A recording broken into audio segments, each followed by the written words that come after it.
à tous, bienvenue sur la page Facebook Parole de Maman. On est très heureux d'être avec vous ce matin pour tenter de répondre à une question essentielle. Quelle eau pour le biberon de mon bébé? Et oui, quand on a un enfant, c'est une question qu'on se pose. On se dit, arrivé dans le rayon, on regarde, il y a plein de bouteilles, laquelle je choisis? Est-ce qu'on choisit la même que pour soi? Est-ce qu'il faut une eau particulière?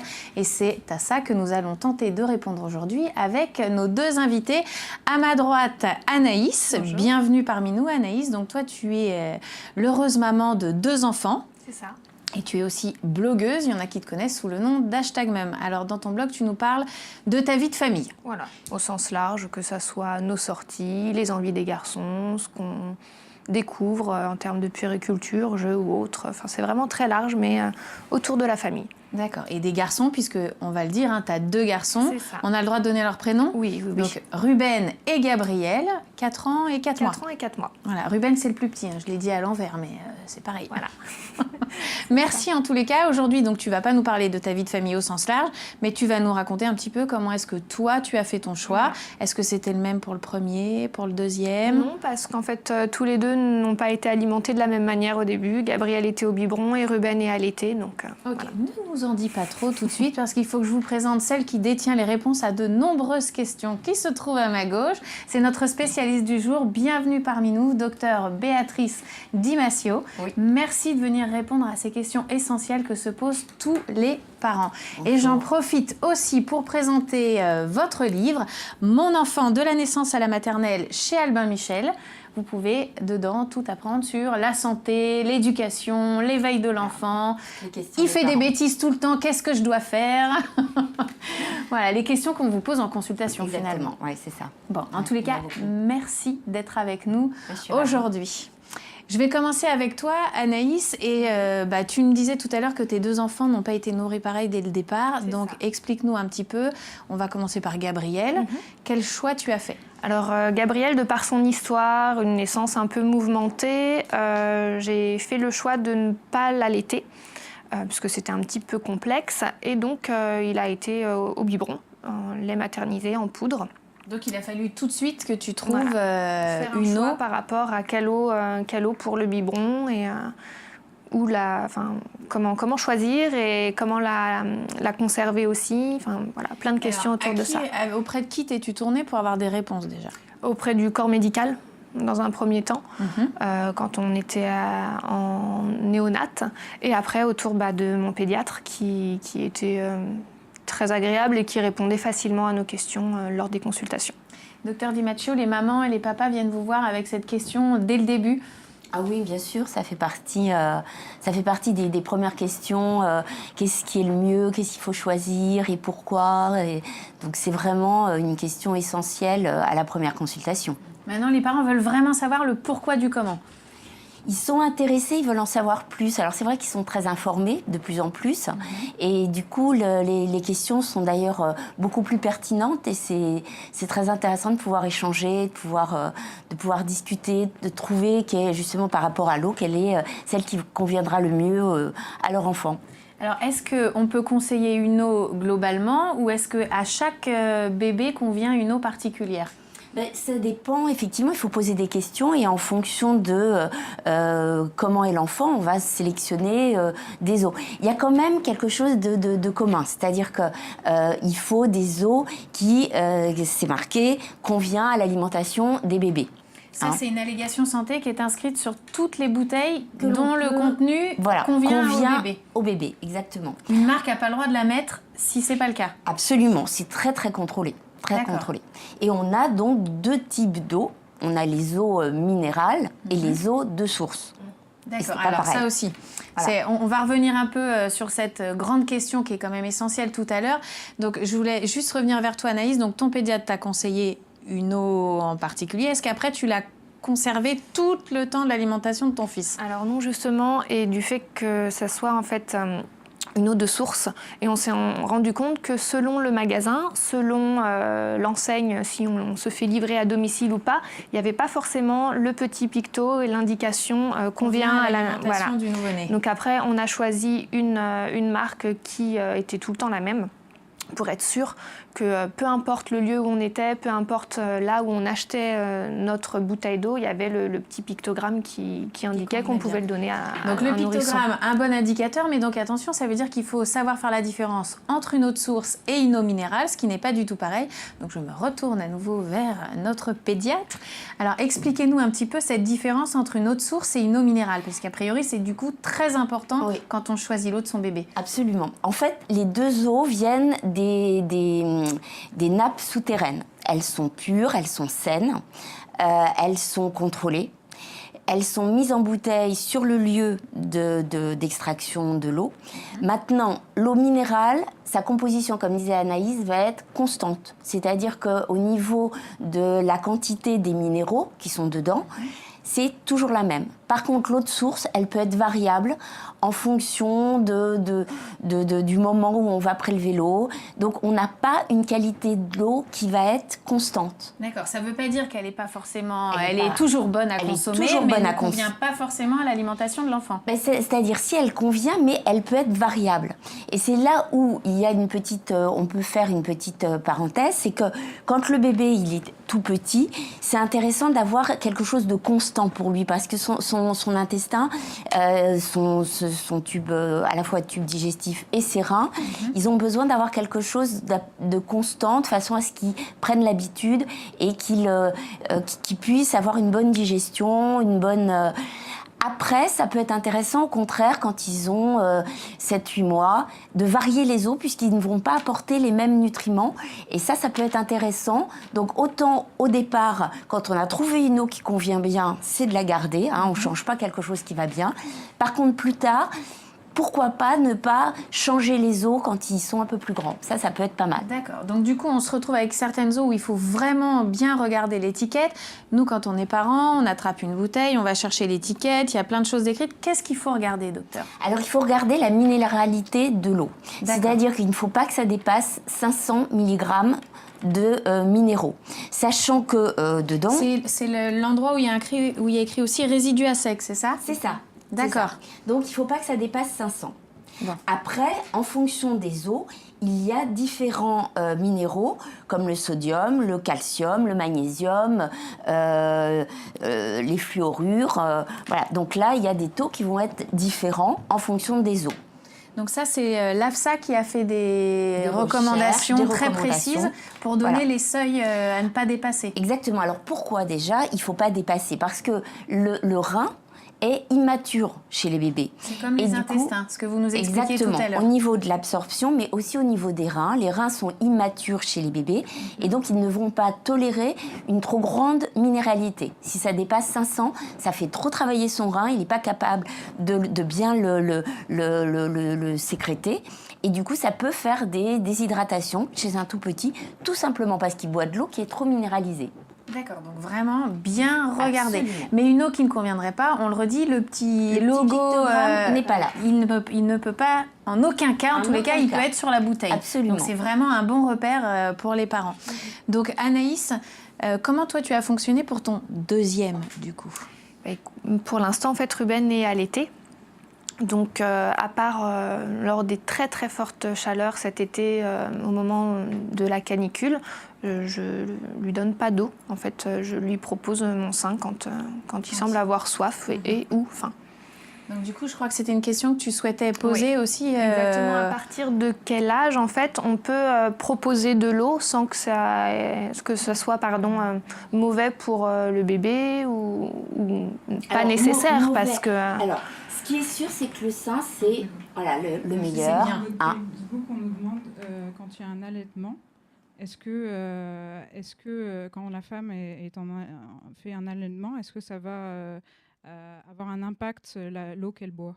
Alors, on a fait une petite pause parce qu'on vient de nous poser une question qui s'est affichée sur Facebook et qui rejoint un petit peu la question d'Anaïs.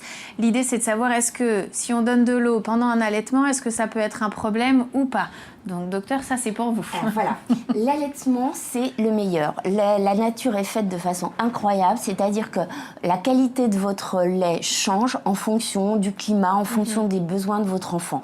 Donc quand effectivement on n'est pas en situation de canicule, le sein va tout gérer et la nature va faire que ça va être parfait. Maintenant, vous pouvez toujours proposer de l'eau parce que votre enfant sait très bien ce dont il a besoin. En plus, la soif, ça dépend de notre cerveau reptilien, hein, c'est le cerveau archaïque qui est la survie de l'espèce. Et en fait, on ne peut pas s'empêcher de boire si on en a besoin. Autant on peut, avec de la volonté, s'empêcher de manger, autant quand on a soif, on ne peut pas refuser, on boirait même de l'eau qui n'est pas bonne, même qui n'a pas bon goût. Si l'enfant a soif, il le boira, c'est plus fort que lui. Donc, ça ne pose pas de problème de lui proposer de l'eau. S'il a soif, il la boira. S'il n'a pas soif, il la boira pas. Voilà. Toujours avec de l'eau qui lui convient, bien sûr. Hein. Ça, on ne revient pas dessus. Mais donc, même avec l'allaitement, vous pouvez de temps en temps proposer, si vous vous dites peut-être qu'il a simplement soif. Oui. Et s'il n'en veut pas, voilà, hein, ne vous inquiétez pas, c'est-à-dire qu'il ne peut pas refuser de boire s'il en avait besoin. D'accord. Hein, ça, c'est important. Et alors, la question qui était posée par le papa ou la maman, je ne sais pas, sur Facebook, c'était de dire est-ce que si on donne de l'eau, est-ce que ça peut induire un souci par rapport à l'allaitement, effectivement. C'est pas un problème pour l'enfant, mais est-ce qu'il y a un souci par rapport à l'allaitement? Est-ce que ça risque d'empêcher le bébé d'avoir envie de retourner au sein? Oui, c'est ça. Oui, non, parce que... l'estomac. Non, parce qu'après, s'il le boit, c'est qu'il avait besoin d'avoir un petit peu d'eau. Donc après, quand il aura faim, il se retournera vers le sein, bien sûr. Donc, on peut donner de l'eau à un bébé allaité, quel que soit son âge. Oui. Mais varier les eaux, vous gardez toujours la même. Alors, on a entendu une autre question. On y a un peu répondu tout à l'heure, mais on peut revenir dessus avec grand plaisir. Faut-il varier les eaux que l'on donne à son bébé? Du coup, on vous redonne la parole pour nous réexpliquer assez rapidement comment on peut varier les eaux et qu'est-ce qu'on respecte quoi qu'il arrive. Voilà, alors, quand le bébé, on a trouvé une bonne eau dans les premiers mois, voilà, moi j'ai tendance à dire on ne change pas quelque chose qui va bien. Donc par rapport à l'eau, si on a trouvé l'eau, il est bien, il digère bien, il est parfait, on garde cette eau-là. Par contre, après, à partir de 5-6 mois, quand on commence à la diversification, là au contraire, ça peut être intéressant de varier les eaux. Ça peut être pas mal. Et alors du coup, j'ai une question. Quand souvent les bébés au début, les mamans elles racontent, on cherche le lait, celui-là il lui va pas, alors je suis passée à un autre et puis finalement au bout de la 5e marque de lait, j'ai enfin trouvé le lait qui lui convenait. Et si le secret c'était pas plutôt le contraire, c'était de garder le lait mais de changer l'eau? Bien sûr, c'est intéressant parce que l'eau, si elle est trop minéralisée, ça peut donner trop de coliques ou ça peut intervenir au niveau de la digestion, étant donné cette immaturité intestinale, justement. Donc voilà, on n'y pense pas forcément. Il y a des eaux qui vont peut-être plus constiper, des eaux qui vont... il faut adapter. Puis il y a les eaux les plus neutres possibles. C'est celles que, en général, moi, je conseille au départ. D'accord. Bon, toi, est-ce que tu as eu des questions un petit peu de ta communauté sur ton blog par rapport à ta venue avec nous aujourd'hui? Alors, qu'est-ce qu'on t'a demandé? Quelles sont les questions qui sont le plus revenues, les questions finalement récurrentes, c'est est-ce qu'on peut préparer un biberon ou donner de l'eau qui provient du robinet? Est-ce qu'il y a un danger ou pas? Voilà. Alors, c'est intéressant. L'eau du robinet est évidemment potable. Mais il n'y a pas le logo dessus. Il n'y a pas le logo dessus. Mais par contre, il y a des sites, en fonction des lieux d'habitation, où on peut savoir si la composition peut correspondre à l'alimentation d'un enfant. Parce que, attention, dans l'eau du robinet, outre les minéraux dont on a parlé, calcium, donc les taux varient en fonction des villes, en fonction... mais il peut aussi y avoir plus de nitrite. Or, le nitrite, ça ne doit pas dépasser 10 mg. D'accord. Nitrite qui peut poser des problèmes au niveau de l'hémoglobine, donc il faut vraiment être très attentif. Il peut y avoir des pesticides. Oui, là, très grave. Donc. Voilà. Exactement. Il peut y avoir dans certains immeubles qui ont une tuyauterie en plomb, il peut y avoir du coup extraction un petit peu du plomb et on peut en retrouver dans l'eau potable. Donc il faut vraiment des analyses par rapport à ça. C'est des traces infimes, donc il n'y a pas de danger pour la santé d'un adulte en bonne santé, mais chez l'enfant avec cette immaturité, je reviens encore dessus, c'est vrai que ça peut pénétrer en trop grande quantité et ça peut lui poser des problèmes. Donc, il y a soit c'est affiché à la mairie, soit il y a un site qui s'appelle eaupotable.santé.gouv.fr où vous aurez toutes les analyses de l'eau de votre arrondissement, de l'habitation où vous êtes. Quand on prend de l'eau du robinet, attention, toujours de l'eau froide, jamais de l'eau chaude. Il faut laisser couler l'eau justement pour éviter d'avoir tous les dépôts qu'il peut y avoir dans la tuyauterie. Parce que les tuyaux en plomb, si c'est problématique, ça fait longtemps qu'on a des tuyaux un peu partout, donc il reste forcément. Interdits, hein, oui, mais dans les villes, il doit bien rester en profondeur des tuyaux. Chez nous, il y en a quasiment plus parce qu'au fur et à mesure, la tuyauterie est changée. Ça a été changé pour le cuivre, pour tout ça, mais il faut être extrêmement vigilant. Donc l'eau de bouteille, on consulte l'étiquette avec attention. Du coup, l'eau du robinet, il y a une démarche un peu plus compliquée. Il faut se renseigner auprès de sa mairie ou aller sur le site dont on vous redonnera bien évidemment avec précision l'adresse internet pour que vous puissiez vous-même aller regarder l'eau que vous avez dans votre robinet. Céline, j'avais une autre précision aussi pour l'eau du robinet. Il ne faut pas de l'eau filtrée, c'est-à-dire l'eau adoucie. Non, vous savez, quand on met les carafes qui adoucissent avec un filtre, ça, il ne faut pas pour les enfants. D'accord. Et du coup, c'est la même chose dans les réfrigérateurs où on peut mettre son verre avec l'eau qui coule. C'est ça. C'est pareil qu'une carafe, c'est filtré aussi. Et alors, pourquoi c'est pas possible d'utiliser cette eau-là? Parce que dans le filtre, il y a des microparticules qui sont pas bonnes pour les enfants. D'accord, toujours à cause de cette immaturité du système digestif. Ouais, tout à fait. Donc, encore quelque chose à préciser. De ton côté, toi Anaïs, donc ton bébé est au sein, le plus grand boit de l'eau de bouteille, toujours à 4 ans? Oui, même si on essaye quand même de limiter notre consommation d'eau de bouteille, il arrive qu'il en boive, ne serait-ce que pour les trajets en voiture ou autre. C'est quand même plus facile que d'avoir tout le temps une gourde ou autre. Mais oui, Gabriel boit de l'eau de bouteille. On ne fait plus forcément attention justement au pictogramme, parce qu'à 4 ans et demi, on se dit qu'il peut avoir la même consommation que nous. Tout à fait. Donc validé. Voilà. C'est tout bon, C'est elle bon. est parfaite. C'est bon. Mais oui, toujours un peu d'eau de bouteille pour Gab. D'accord. Et alors, les règles de base de la bonne hydratation d'un enfant, c'est quoi, docteur? Alors, un enfant, surtout les tout petits, ils ont besoin de 150 ml par kilo et par jour. Ce qui fait que pour un nouveau-né, c'est presque 650 ml d'eau. Ah oui, c'est beaucoup. Alors, c'est beaucoup, c'est vraiment beaucoup. La composition du corps d'un bébé est de 75% d'eau. Ça diminue à 55% pour un enfant de 10 ans, 15 ans. Donc, vous voyez, au départ, il est énormément composé d'eau. Et surtout, il y en a beaucoup au niveau du cerveau. Donc, c'est très important parce que quand il se déshydrate, ça agit au niveau du cerveau. Ah oui, donc du coup, est-ce que nous, en tant que parents, on peut avoir des traces sur le visage d'un enfant? Est-ce s'il commence à se déshydrater, par exemple? Alors, la première chose d'un enfant qui déshydrate, tout le monde est au courant du pli cutané, la fontanelle, les cernes, etc. En fait, la chose la plus importante, c'est qu'il ne fait plus pipi. Les couches sont sèches à répétition. Parce qu'en fait, le corps garde l'eau, puisqu'il se déshydrate. Du coup, il n'y a pas de sécrétion, et donc, il ne fait plus le pipi. Donc, surtout en période de canicule, quand vous changez votre enfant, vous dites tiens, la couche elle est propre, bon, ça c'est pas bon signe. Hein, c'est le signe premier avant, même aussi la langue est un peu râpeuse, un peu sèche, les lèvres sont un petit peu sèches. Ça c'est le premier signe avant tout ce qui peut être fontanelle, etc. Donc on dit toujours qu'un bébé se laisse pas mourir de faim, il se laissera pas mourir de soif quand même normalement. Oui, mais attention parce que quand il est déshydraté, il devient apathique. Du coup, il réclame plus. Donc il y a un piège. Ça, c'est important. Exactement. C'est-à-dire que tant que tout va bien, voilà. Il réclame. Mais si à un moment donné... Il commence à... et ça va très vite chez les enfants, surtout les tout petits. Ils se déshydratent vraiment... en une demi-heure, il peut être déshydraté. Donc ça va extrêmement vite. Ah oui, ça va très vite. Période de canicule, dans une voiture surchauffée, dans un embouteillage, des choses comme ça. Ça peut aller extrêmement vite. Donc il faut être très vigilant. C'est pour ça que je vous disais, il ne faut pas hésiter à proposer sans arrêt à votre enfant.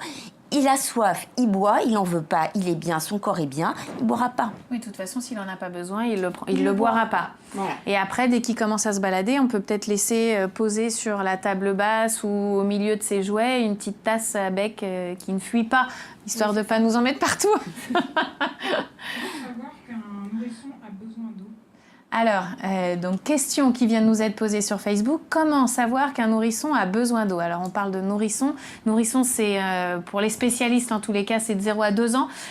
Mais pour les parents, c'est souvent vraiment le nouveau-né, quoi, le tout petit. Bah, là, ça revient à ce qu'on vient de dire à l'instant, hein, c'est-à-dire qu'on ne peut pas savoir parce qu'il ne va pas réclamer, d'autant plus que s'il commence à être en déshydratation, il va être plus somnolent et tout, donc il ne va pas réclamer. C'est d'où le rôle des parents de proposer.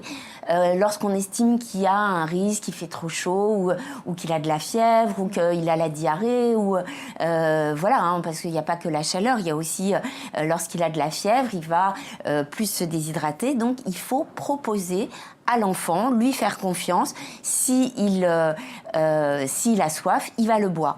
Ça me fait penser, je rebondis à une question, c'est s'il vomit. Oui, parce que du coup, il perd de l'eau. Exactement. C'est un peu comme la fièvre. Voilà, c'est comme la fièvre. Imaginons qu'il a de la fièvre et qu'en plus il vomit. Il faut être 2 fois plus attentif. Donc là, on propose des petites quantités, souvent des solutés de réhydratation, hein, qu'on dilue toujours de la même façon, un sachet pour 200 millilitres d'eau, quelle que soit la marque des solutés de réhydratation. Et on en propose comme s'il était à l'hôpital perfusé, avec une pipette éventuellement, petit peu par petit peu, des petits volumes pour pas qu'il ait le réflexe de nausée et qu'il vomisse.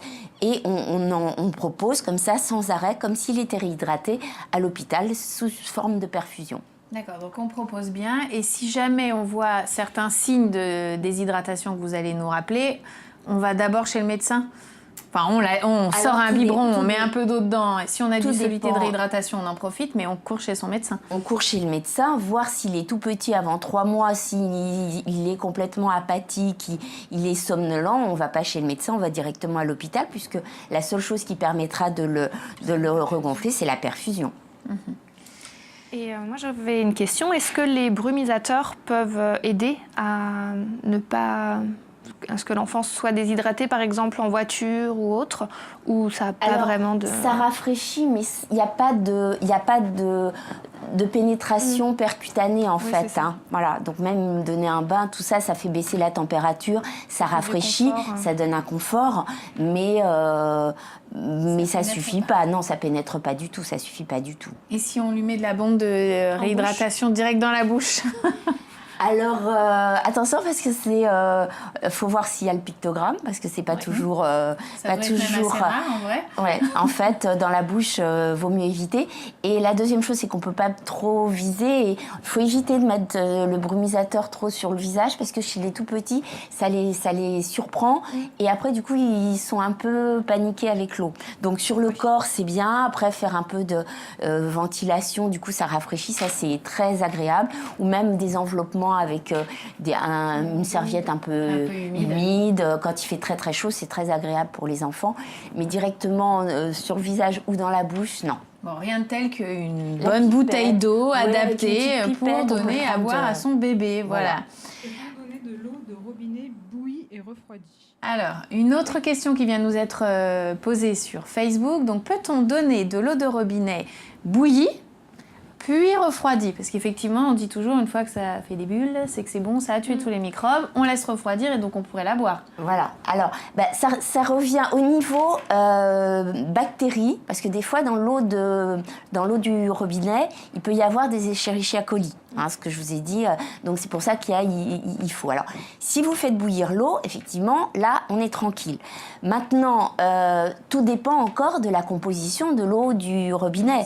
Si elle est pas adaptée, vous pouvez la faire bouillir, ça ira pas plus. Ce que l'on voit aussi, c'est que ça, quand on fait bouillir de l'eau, souvent, ça tache les casseroles parce que le calcium qui est contenu dedans va se déposer. Donc, il y aura peut-être un petit peu moins de calcium, mais au niveau nitrite, au niveau tout ça, ça changera pas grand-chose. Oui, ça, chez les grands, voilà, chez les grands, ok, là, on parle bien du bébé, du tout petit, hein, jusqu'à 5 mois, 6 mois. Voilà. Donc moi, je voulais revenir, Anaïs, sur ce que tu m'avais raconté quand on a préparé ce petit Facebook Live. Tu m'avais raconté en détail comment tu t'étais rendu compte qu'il y avait un souci sur l'eau. En fait, tu étais en vacances. C'est ça, exactement. J'étais en vacances et Par habitude, j'ai pris la bouteille d'eau avec la marque que je prenais chez moi. Et donc, je m'en servais pour faire les biberons et on s'en est servi également pour manger. Et mon œil s'est posé en fait sur l'étiquette, un peu sans faire attention. Et je me suis rendu compte qu'il n'y avait pas du tout l'indication avec le petit picto disant que ça convenait à l'alimentation des nourrissons. Et en effet, en regardant bien, la source n'était pas la même que celle qu'on avait chez nous, alors que la marque... Tu t'es rendu compte toute seule en regardant l'étiquette? En fait, non, mais je comprenais pas en fait pourquoi la marque était la même que chez nous, et il y avait le picto, et là il n'y avait pas. Et en fait, en regardant à la maison, on s'est rendu compte que la source n'était pas la même. Donc on a arrêté. Comparé tes bouteilles en rentrant de vacances. On a arraché l'étiquette surtout, parce qu'on n'allait pas repartir avec le pack. Mais non, voilà, c'est vrai que par habitude, en fait, on a pris exactement la même bouteille et il s'avère que ça ne convenait pas d'un lieu à un autre. Là, ça ne convenait plus du tout pour les biberons de Gabriel. Voilà, très attention, quand vous avez de l'eau de source, à bien regarder d'où elle provient. Et on l'a bien dit, c'est pas du tout un souci. Vous pouvez en donner à votre enfant si vous trouvez le petit logo convient à l'alimentation du nourrisson. Mais d'une bouteille à l'autre, il n'y aura pas forcément la même source, donc il faut bien regarder. Mais c'est toujours bien renseigné. Voilà, on passe le petit logo, comme ça vous pouvez le découvrir et le voir en même temps que nous.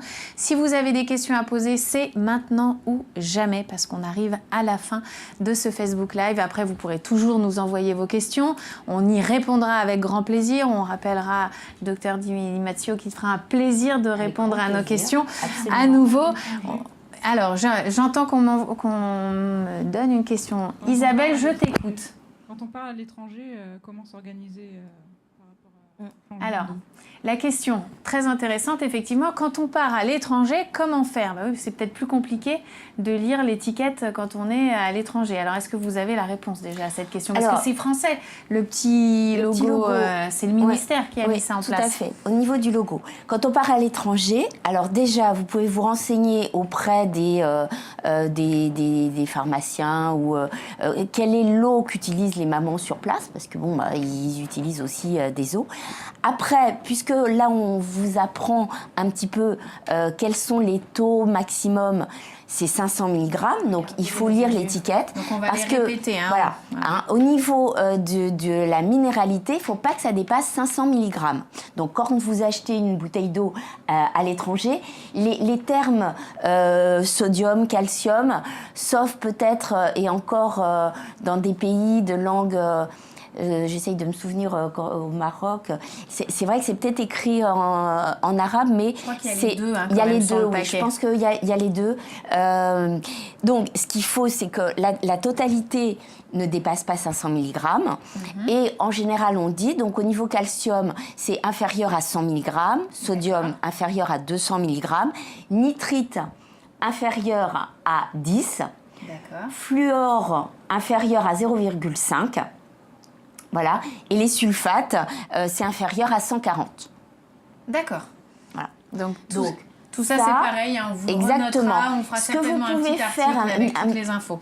Oui. Ce que vous pouvez faire, c'est regarder la composition de l'eau que vous utilisez avant de partir, de le noter sur un petit papier. Et lorsque vous allez au supermarché du pays où vous êtes, c'est de comparer. Vous prenez celle qui est la plus proche de ce que vous aviez l'habitude de prendre. Puis maintenant, avec ces petits trucs-là, c'est très pratique. On fait une photo de l'étiquette. Exactement. Il n'y a même plus besoin de se balader avec son petit papier dans la poche. On sort son téléphone, on regarde la photo et on compare par rapport à la bouteille. Isabelle, est-ce que par hasard, tu aurais une dernière question à nous proposer? Oui, alors si le bébé est constipé, quelle eau choisir?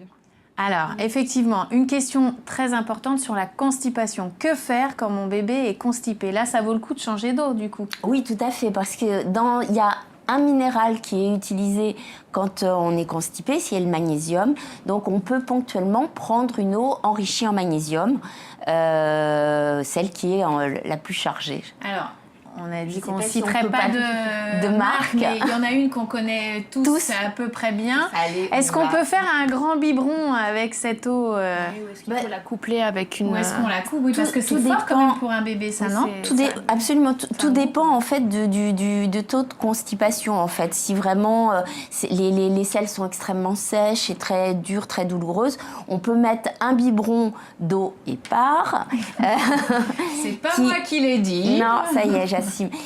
Qui va permettre en fait de faire une vidange et après on adapte, on dilue, on en met, vous voyez, on coupe un tiers, 2 tiers ou bien moitié-moitié. Tout dépend, en fait, on s'adapte à l'évolution de la constipation du bébé. Bon, en tous les cas, on en parle à son médecin, surtout, c'est lui le plus habilité à répondre à cette question parce que tout seul prendre cette décision, c'est un peu risqué, non?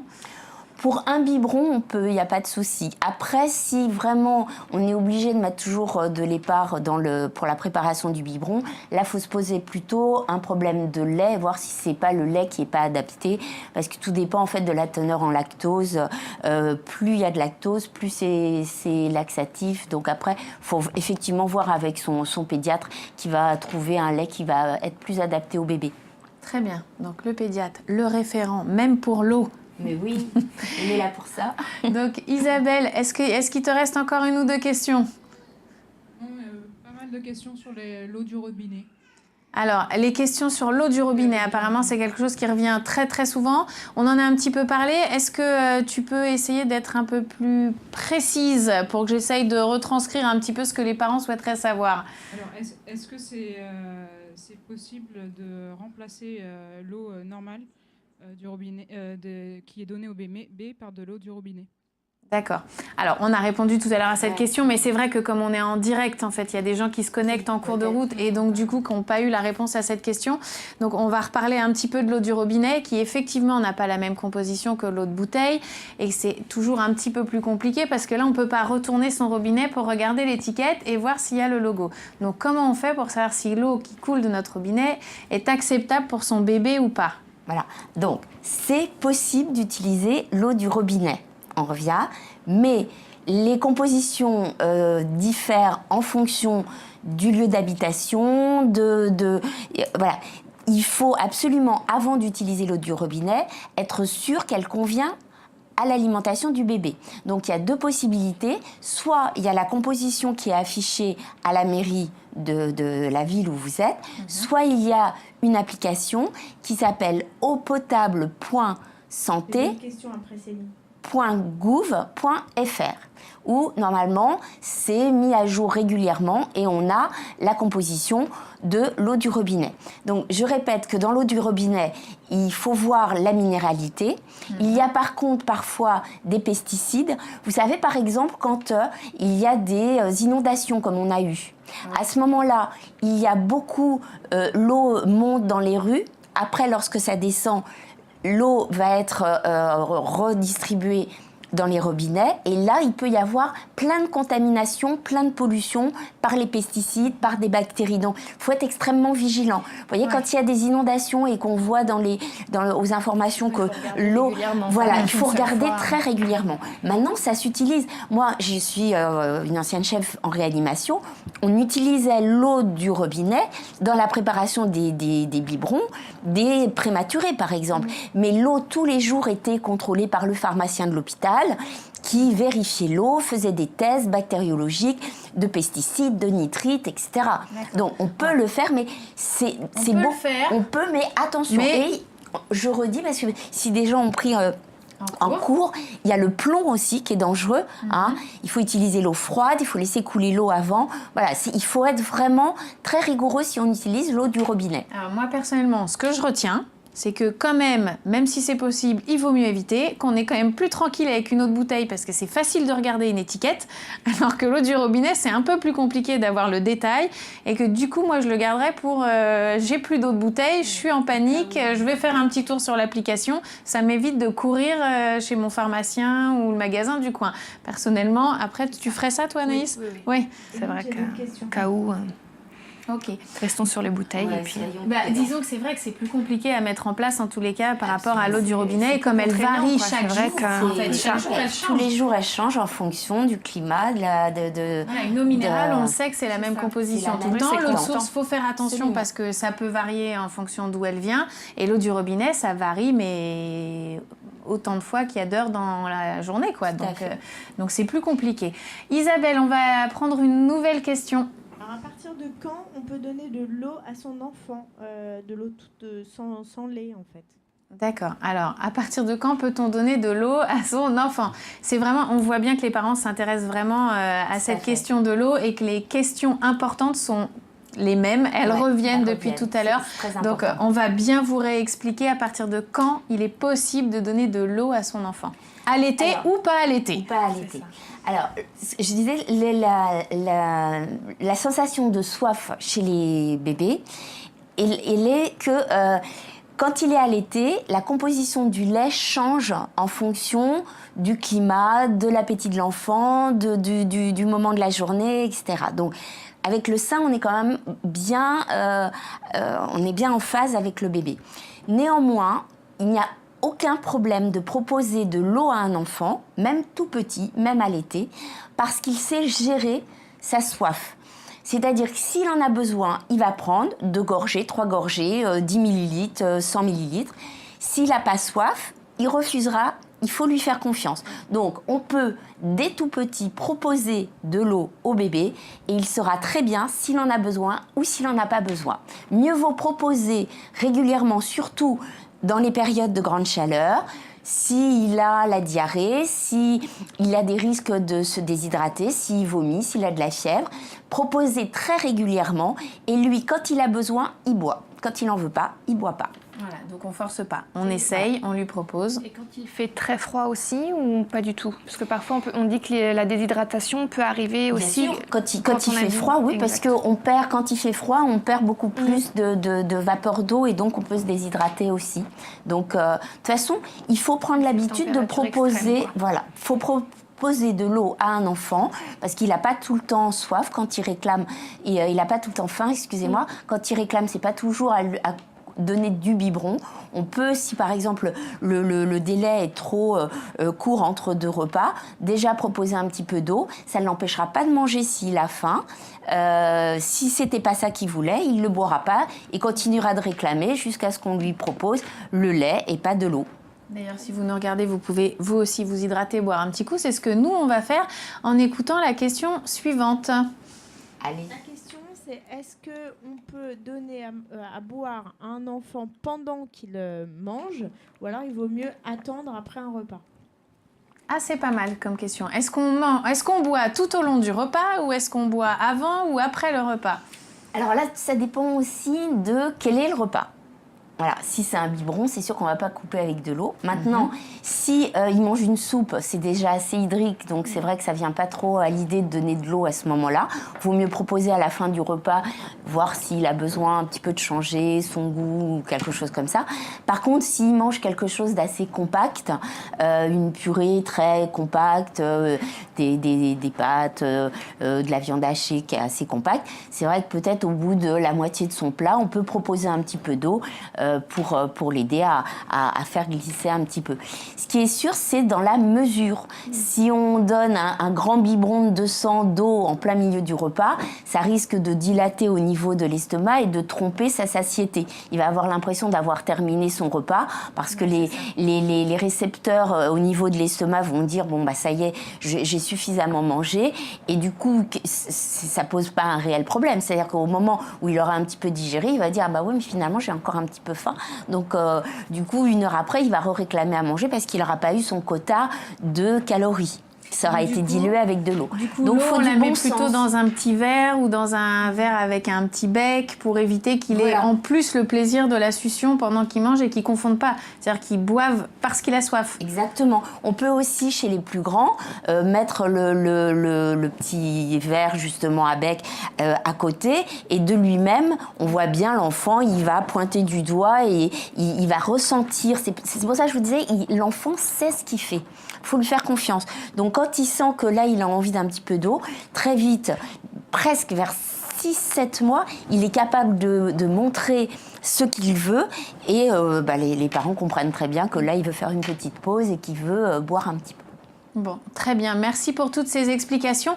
On arrive au terme de cette émission. Est-ce qu'on prend une dernière question ? Alors, la dernière question, c'est est-ce qu'on doit préparer les soupes avec de l'eau minéralisée ou plutôt de l'eau du robinet? Ah oui, effectivement, c'est une très bonne question. Absolument. Parce que on a dit tout à l'heure que quand l'eau bout, il y a quand même des choses qui restent dedans. On élimine les bactéries, mais pas tout. Exactement. Alors la soupe, c'est pour ça qu'il faut faire contrôler l'eau de votre robinet avant de savoir qu'est-ce qu'on peut faire ou pas. Par exemple, j'ai ma maman qui habite à la campagne. On ne conseille pas de préparer les soupes avec l'eau.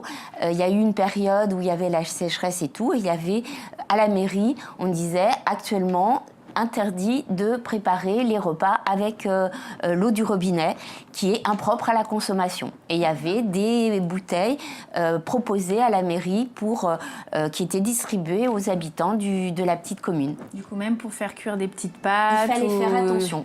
Alors encore un adulte, l'intestin devient costaud, mais pour les enfants, il faut être prudent. Très bien. Donc plutôt l'eau de bouteille pour nos enfants, dans le biberon, dans le verre et dans la soupe. C'est très bon la soupe. Il paraît que ça fait grandir. Alors, vous n'entendez pas, mais on nous passe toutes les informations, tout ce qui s'écrit en dessous, etc. Pendant qu'on vous parle et qu'on essaye de vous apporter un maximum d'informations. Et on nous disait que voilà, les gens étaient ravis d'avoir tous vos conseils, Béatrice Di Massio. Donc merci, c'est très vraiment, gentil. merci à vous. C'est gentil. Merci. Donc, merci j'en profite. à tous ceux qui nous regarde. c'est J'en gentil. profite si vous voulez en savoir plus pour rappeler son livre « Mon enfant de la naissance à la maternelle » chez Albin Michel. Et dedans, il y a un bonus. Tadam! Vous pouvez écouter des chansons avec vos enfants. Voilà. Il y a plein de petites comptines à leur chanter. C'est comme ça, si on ne les connaît pas toutes, on va pouvoir les apprendre. Et un grand merci à toi, Anaïs, d'avoir été avec nous. D'abord pour nous raconter ta propre histoire. Et puis aussi pour nous poser les questions que t'ont posées toute ta communauté. Voilà. Et j'entends Ruben derrière la porte en plus qui te réclame. Je crois qu'il a faim. Voilà. Donc merci à tous de nous avoir suivis. On vous donnera d'autres informations bien évidemment sur l'eau. Suivez-nous sur Parole de Maman, sur notre compte Insta, sur notre page Facebook, sur Twitter. Je vous fais des gros bisous et je vous dis à bientôt. Ciao.